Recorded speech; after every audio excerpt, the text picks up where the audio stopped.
Hiring managers, what is the biggest red flag on a resume?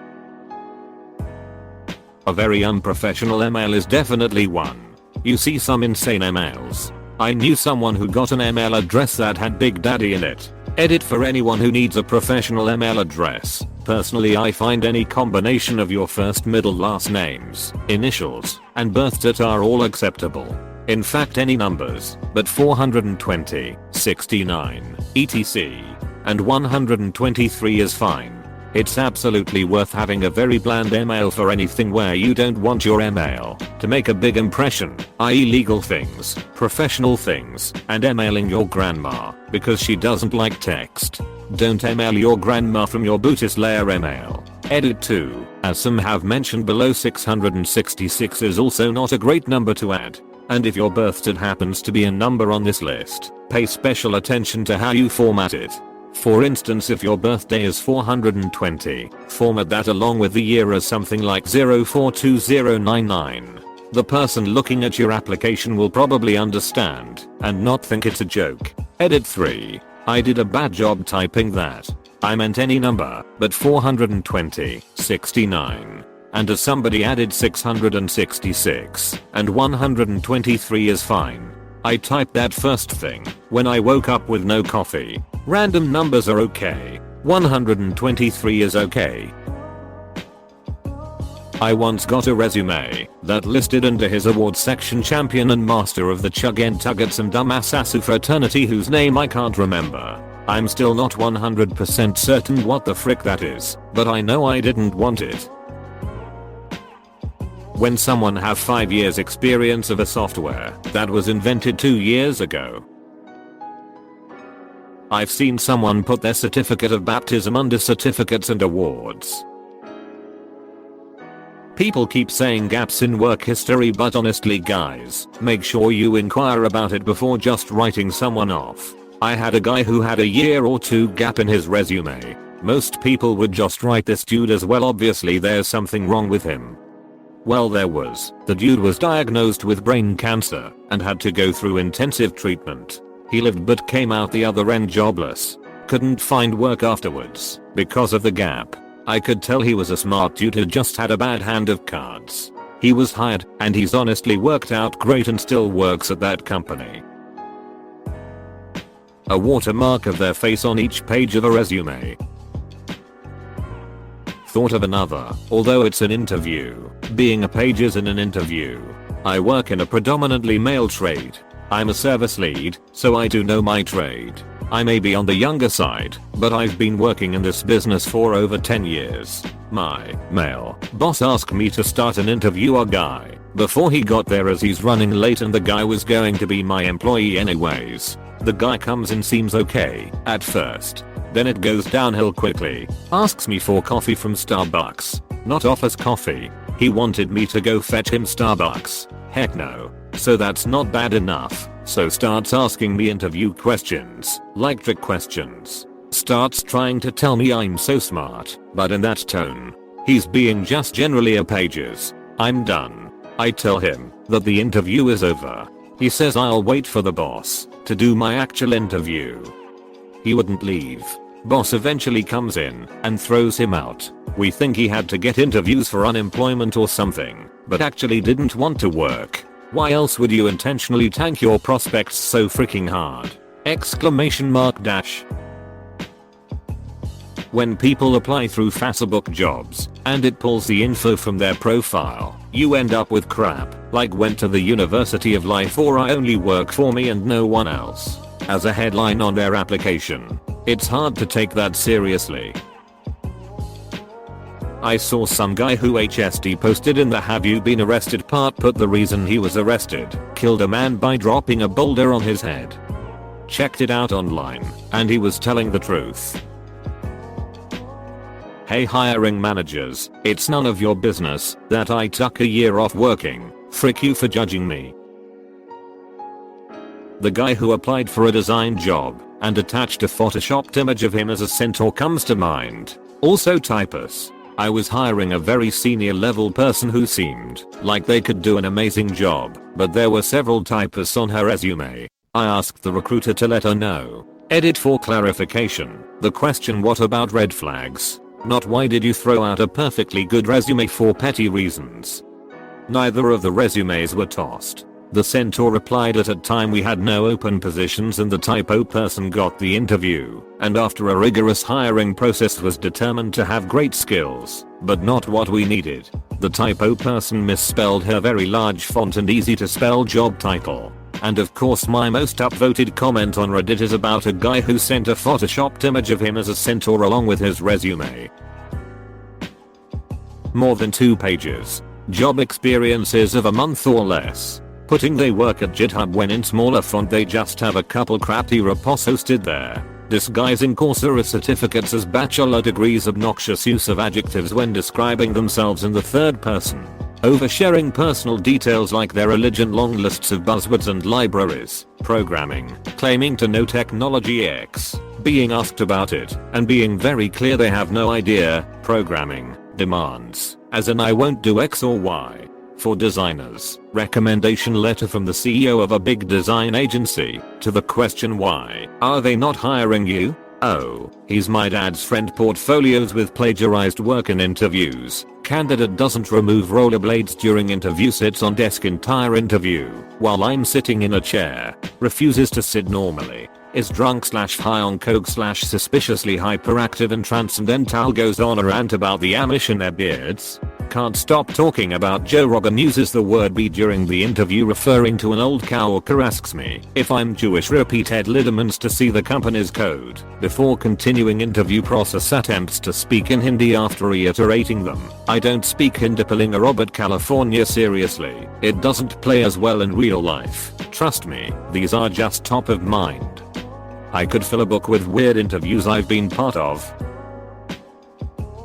I see a lot of too many jobs in a short time as a response, and I get that for some people that's a red flag, but I think for many people they get hired by people who don't understand that employees have expectations too. A few of the jobs I've had for less than a year. During the interview, I said I needed to make at least $100 per shift. They hired me. I averaged $25 for the first month, so I quit. After I trained and got my first paycheck, I told the person who hired me, it says here that I got paid for 2 shifts, but last week I trained for 3 shifts before I was on my own for 2. So I was here for 5 shifts. You don't get paid for training. The last time I checked the New York Labor Department website, it said that trainings were paid. Maybe there was a change? They never scheduled me again. Applied for a server job. We don't have one of those, but we do have the counter position open. It's basically the same. Does it pay the same? Almost, and we'll get you as a server in a month or 2 when we have room. 5 months later, they hired an outside server, and the pay wasn't almost the same. I quit. During the interview, yes, I can work Mondays. All of them. Except April 6th. I have a tech rehearsal that day all day. No problem. We'll work around it. They scheduled me. I reminded them I couldn't work. They told me to get it covered if I needed it covered. I tried, but couldn't. They fired me for not showing up. During the interview, yes, I can work brunches on Saturdays and Sundays, but on Sundays I have to be walking out the door at 3:30 so I can make it to my other job. Sure. Shouldn't be a problem. 2 months in, hey, Steve called out, so you'll have to close this morning. I have to be out the door at 3:30. You can't stay until 4. No. Apparently, it was a problem. Doesn't stop me from hiring anyone, but changes things up when someone says they speak another language. If it's Spanish, you'll be interviewed in Spanish. Sometimes that goes very poorly for the applicant. When I was about 14 to 15ish, my dad kinda pushed me to apply for a translating job at Sega. Good English. I needed a CV to apply, so my dad helped me make one. He told me to put my favorite games on my resume, and my dumbass not only agreed, but answered honestly, without a single Sega game on the top 5 list I made. This man is now a manager of 20 plus years. Does anyone have any advice for the people who have never had a job? I used to do the hiring tridge for a university library. Gearing up for the full semester, I'd have to read through 500 plus applications. My record was in the 750s for a usual 30 hires. Used to get some terrible ones. The most common were L33T/TXT call lowercase all caps 3-word answers to multi-part questions, no federal work study award. Not an indication of a bad applicant, but we were clear up front that we couldn't hire anyone without it. Simply couldn't afford it, since a student with WS cost us about 1/3 what an hourly student would. Terrible availability, also not an indication of a bad applicant, but if you say you're only available for 2 hours Tuesday, Thursday, and every other Wednesday, don't expect a call. Ignoring the questions about putting things in alphabetical or numerical order, doing them but obviously not reading the directions, ascending vs descending order, or, to a lesser extent, getting them wrong. Normally, calling to check up on your application was an immediate bump up to be forwarded on for further consideration, assuming availability and WS checked out. But if you had your parents call, came in one day, I worked 4 p.m. to 2:30 a.m. to a blinking light on my phone, indicating voicemail. Checked it. Several messages. First message, 8:30 Isham, was from an angry woman demanding I call back by 12 to explain why we hadn't hired her son. Second message, 10:30 Isham, same woman, snarling that I hadn't called and that she would have my job because her son had work study, therefore we legally must hire him. Lol. No, because he wants to work in the library. Third message, 11 Isham, from my supervisor, wondering if I could find the son's application, as she'd gotten an angry voicemail from the mother, and when she looked in my files, she hadn't seen it anywhere. Other, normal messages followed. Well, since this woman demanded I call before 12, I was all gung-ho to call her at 11:45 p.m. to explain my work schedule to her, and that I couldn't legally discuss her son's application anyway. But, I figured I should talk to my supervisor and at least warn her of this plan. Turns out, when the woman called again, around 2 p.m., she got forwarded to my supervisor, who had remembered the internal online database of applicants I'd created for her and the other hiring supervisors to check when I was out. Using that, she discovered that the kid's file wasn't in my desk because I'd initially rated him fairly well, worth another look. Armed with that info and notes on his file, she told mommy dearest what was going on. Damn, I wish I could've seen that woman's face when she was told we didn't hire her son because he never called us back when we contacted him for an interview. Lies. I'm that hiring manager that'll dig into the weird crap. You're interviewing for an enterprise software job, but list Unity third on there? Let's dig in. You're interviewing for a React gig, but for some reason list Raspberry Pi project to control Kegerator. Let's talk about that one. You wrote a Minecraft plugin? Okay, let's figure that out. I figure the weirder the thing on the resume is, the higher the chance you were passionate about it. If you aren't, then you're probably not being truthful about much else. This isn't the end all be all, of course. Not everyone even has weird totally unrelated to the job stuff on their resume. But if you do, remember, it's fair game. I interview an Indian guy who had surfing the internet and shooting pistols as his hobbies. I wanted to hire him on the spot to be our wild card.